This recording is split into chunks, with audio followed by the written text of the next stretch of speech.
ইতিহাসৰ পাতলুটিয়াই 16 সংখ্যক খণ্ড অশ্বিনী গগৈৰ সৈতে নতুন সময়ৰ এক প্ৰতিবেদন। আহোম প্ৰকাশনত কাকতি, কটকী, খাউণ্ড, বৰাগী, ঠাকুৰ, দলৈসকলৰ দায়িত্ব অতি গুৰুত্বপূৰ্ণ আছিল। আহোম ৰাজত্বকালত কাকতত যিসকলে হিচাপ পত্ৰ ৰাখিছিল বা অন্যান্য ৰজাঘৰীয়া কাম কৰিছিল সেইসকলক কাকতি বুলিছিল। দৈবজ্ঞ, কায়স্থ আৰু কলিতাসকলৰ পৰা কাকতি বাছি লৈছিল।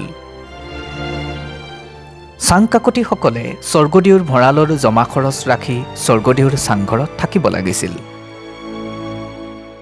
চাঙত থাকিব লগা হোৱা কাৰণে তেওঁলোকক চাং কাকতি বোলা হৈছিল। জোলাহালৰ কাকতিয়ে আইকুঁৱৰীসকলৰ তাঁতী আৰু সোণাৰীক হিচাপ কৰি দি আইকুঁৱৰীসকলৰ কাপোৰ আৰু অলংকাৰ যোগান ধৰিব লাগিছিল। পাইকৰ হিচাপ আৰু কোন পাইকে ক'ত খাটিব লাগে আৰু ক'ত কি বস্তু যোগান ধৰিব লাগে তাৰ হিচাপ ৰাখিছিল খোলাৰ কাকতি আৰু পাখি কাকতিয়ে। ইয়াৰ লগতে অন্য বিষয়ৰো এওঁলোকে হিচাপ ৰাখিব লগা হৈছিল। কটকী আছিল স্বৰ্গদেউৰ অতি গুৰুত্বপূৰ্ণ বিষয়বাব। তেওঁলোকে অন্য ৰাজ্যৰ ৰজাৰ ওচৰলৈ গৈ স্বৰ্গদেউৰ পত্ৰ আদি দিছিল আৰু প্ৰত্যুত্তৰ আনি স্বৰ্গদেউক দিব লগা হৈছিল। কটকীসকলৰ দায়িত্ব আছিল স্বৰ্গদেউৰ শৌৰ্য, বীৰ্য, প্ৰতাপ আদি প্ৰচাৰ কৰা। কটকীসকলে স্বৰ্গদেউৰ আদেশত অন্য ৰাজ্যৰ সৈতে যুদ্ধ, সন্ধি, মিত্ৰতা আদি স্থাপন কৰিছিল। স্বৰ্গদেউসকলে প্ৰথমতে আহোমক কটকী ৰাখিছিল যদিও পিছলৈ বামুণক কটকী ৰখাৰ নিয়ম কৰিছিল। কটকীসকলে যি দেশলৈ গৈছিল সেই দেশৰ চমু বুৰঞ্জী লিখিছিল আৰু অন্য দেশৰ ভাল ধৰণ-কৰণ, শিল্প আদি শিকি আহি অসমত প্ৰচলন কৰিছিল। কটকীসকল ৰংপুৰ আৰু গুৱাহাটীত মজিন্দৰ বৰুৱাৰ তলত আছিল। জ্ঞান বুদ্ধি অনুসৰি কটকীসকলক বৰকটকী, মাজু কটকী আৰু সৰু কটকীত ভাগ কৰা হৈছিল। অন্য দেশৰ প্ৰতাপ আৰু সভ্যতা অনুসৰি সেই দেশলৈ বৰ, মাজু বা সৰু কটকীক পঠোৱা হৈছিল। স্বৰ্গদেউ প্ৰতাপ সিংহৰ দিনত অসমত দাঁতিকাষৰীয়া পৰ্বতীয়া জাতিবিলাকৰ বাতৰি যোগান ধৰাৰ বাবে দফলা কটকী, মিৰি কটকী, নগা কটকী আদি বিষয়বাবৰ সৃষ্টি কৰিছিল। এইসকল কটকী কিন্তু আহোমৰ পৰা দায়িত্ব দিয়া হৈছিল। আহোম প্ৰকাশনত এঘৰ বামুণ আৰু এঘৰ কলিতাক খাউণ্ড পাতিছিল।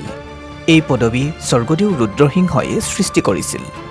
স্বৰ্গদেউৰ ডাঙৰীয়া গোহাঁইসকলৰ মৃত্যুৰ পিছত অস্থি গংগা, যমুনাদিৰ তীৰ্থস্থানত পেলাই তাত ব্ৰাহ্মণ সজ্জনক দান, দক্ষিণা, ভোজন আদি দিয়াৰ খাউণ্ডৰ দায়িত্ব আছিল।